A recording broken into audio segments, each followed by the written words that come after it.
Profit and லாஸ்லேருந்து ஒரு some பார்க்க போகிறோம். இந்த சம் வந்து கொஞ்சம் படிக்கும்போது டிஃபிகல்ட்டாக இருக்க மாதிரி இருக்கும். சொல்லிடுறேன் பாருங்க. ஒரு பொருளை வந்து 2 முறை டிஸ்கவுண்ட் பண்ணி காட்டுறாங்க. இப்போ ஒரு பொருள் வந்து ஃபஸ்ட்டு இந்த கொஸ்டின் படி பார்த்தா ஒரு விலை 100 ரூபான்னு வச்சுங்க. ஃபஸ்ட்டு இதை 25% டிஸ்கவுண்ட் பண்ணுறாங்க, அப்படின்னா நான் குறைச்சி கொடுக்குறாங்க. அது ஒரு விலை கிடைக்கும். அடுத்து அதை 20% டிஸ்கவுண்ட்டில் கொடுக்குறாங்க. மறுபடியும் அது ஒரு விலை குறையும் இல்லையா? இப்படி பண்ணும்போது டோட்டலாக இது எவ்வளோ பர்சன்டேஜ் குறைஞ்சிருக்குன்னு கேட்குறாங்க. இப்போது சம் வரும். இப்போது ஒரு 100 ரூபான்னு எடுத்துப்போம். 100 ரூபா பொருளை 25% டிஸ்கவுண்ட் பண்ணுறாங்க. அப்போ 25% ஆஃப் 100ங்கிறது எவ்வளோன்னு பார்ப்போமா?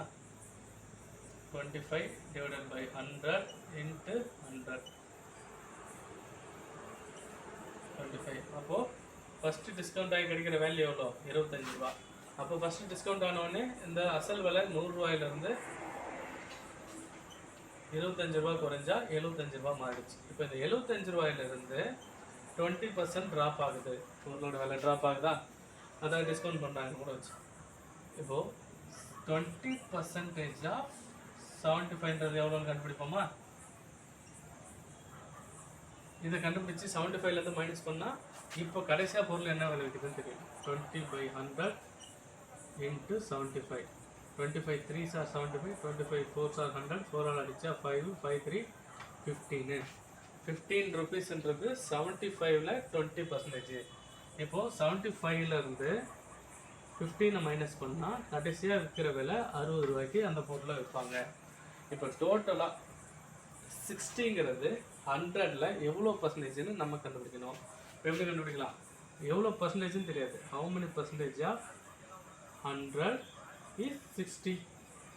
x by 100 into 100 equal to 60. அடிச்சிங்கன்னா x is equal to 60. ஓகேவா? அப்போது பர்சன்டேஜ்ன்றது எவ்வளோ? எக்ஸுங்கிறது 60%. அப்போ நார்மலாக எவ்வளோ விலைக்கு விற்றுருக்காங்க? அதை 100 ரூபா பொருளை 60%க்கு தான் விற்றுருக்காங்க. கொஸ்டின் என்ன கேட்குறாங்க? டோட்டலாக அதுக்கு எவ்வளோ டிஸ்கவுண்ட் பண்ணியிருக்காங்கன்னு பார்த்தா 100%லேருந்து மைனஸ் 60% மைனஸ் பண்ணால் 40% டிஸ்கவுண்ட் பண்ணியிருக்காங்க. அதாவது ஒரு பொருளோட விலையை 25% ஃபஸ்ட்டு டிஸ்கவுண்ட் கொடுத்து அதுக்கப்புறம் 20% டிஸ்கவுண்ட் கொடுத்தா எவ்வளோ டோட்டலாக ஒரே டிஸ்கவுண்ட் எவ்வளோனா 40% டிஸ்கவுண்ட் பண்ணுறதுக்கு சமமாக இருக்கும். நம்ம நினைப்போம் 25 + 20, அப்போ டோட்டலாக 45 அப்படின்னு நினைப்போம். டோட்டலாக 45% டிஸ்கவுண்ட் பண்ணால் எவ்வளோ வந்துடும்? 55 ரூபாய்க்கு. இது ஆக்சுவலாக எவ்வளோ வந்தது? 60 ரூபா வந்தது. அப்போது இப்படி கூட்டுறது தப்பு. இப்படி நம்ம அடுத்தடுத்து எடுத்து போட்டு கண்டுபிடிக்கிறது தான் கரெக்டாக இருக்கும். இந்த வேல்யூ தப்பு. ஓகேவா? இந்த சம்மை பொறுத்த வரைக்கும் இதுலேயுமே ஒரு பேசிக் ஃபார்முலா ஒன்று இருக்குது. பேசிக் ஃபார்முலா என்னன்றதை நான் அழைச்சிட்டு சொல்கிறேன்.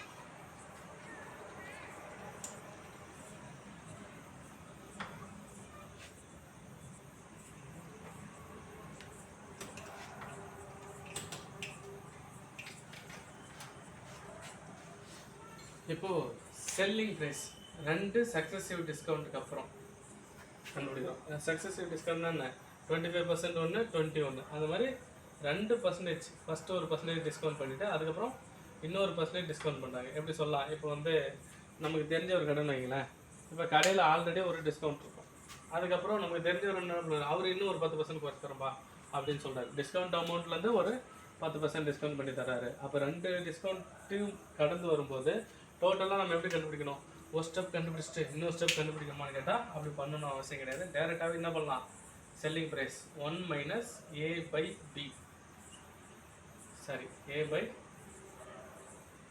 100, 1 minus b by 100 into market price எவ்வளோ? மார்க்கெட் ப்ரைஸ் இல்லை காஸ்ட் ப்ரைஸ் எதுனாலும் வச்சுக்கலாம்.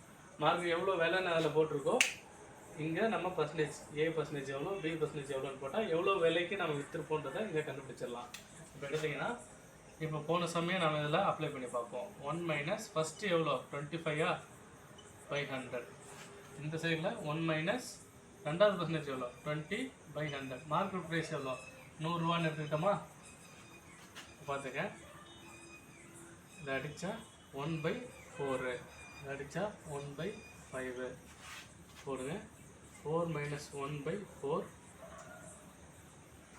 5 minus 1/5 into 100. இது ரெண்டுத்துக்கும் எல்சிஎம் எடுத்தீங்கன்னா 23 இன்ட்டு சாரி எல்சிஎம் எடுக்க வேணாம், இந்த ஸ்டெப்பை கட் பண்ணிக்கோ.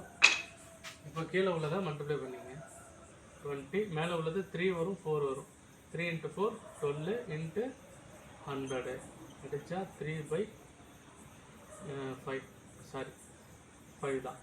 4 டேபிளால் அடித்தா 4 3 சார் 12, 4 5 சார் 20, 5ஆல் அடித்தா 20, 60 ருபீஸுக்கு அதை விற்பாங்க. செல்லிங் ப்ரைஸ் கிடச்சிருச்சா போன சம் பண்ணி பார்க்கும்போது?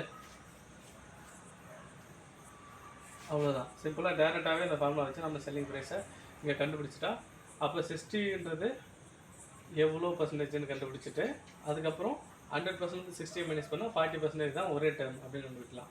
இல்லைனா இப்படி டேரெக்டாக பர்சன்டேஜை கண்டுபிடிக்கிறதுக்கும் ஒரு ஃபார்முலா இருக்குது, அதையும் இப்போ போட்டுறேன்.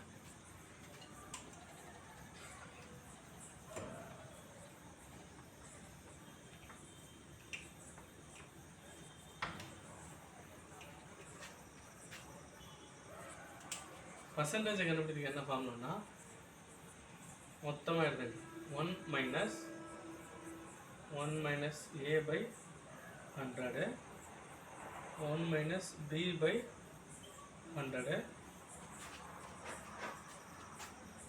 இன்ட்டு 100.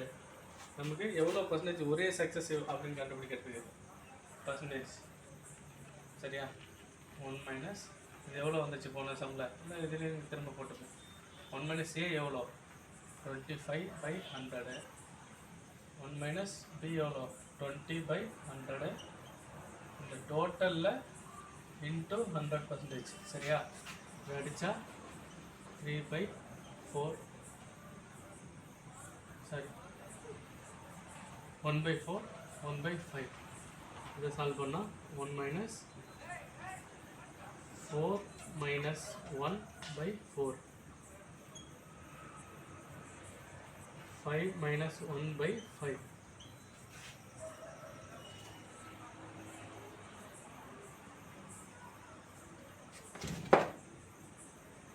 into 100.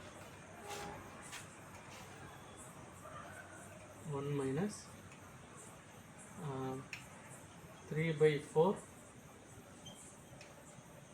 4/5 பண்ணால் into 100.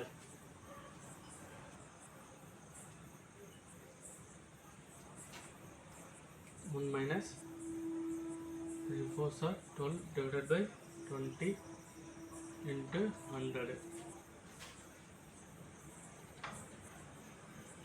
20 minus 12 divided by 20 into 100. 8/20 into 100. 2 5 5ஆல் அடித்தா 20. 2 into 20 40%.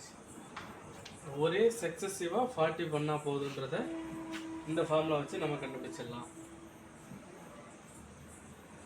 இது அவ்வளோதான் இந்த சம்மு. இது சம்மந்தப்பட்டு வேறு ஏதாவது சம் இருந்தால் அடுத்தடுத்த வீடியோவில் பார்ப்போம்.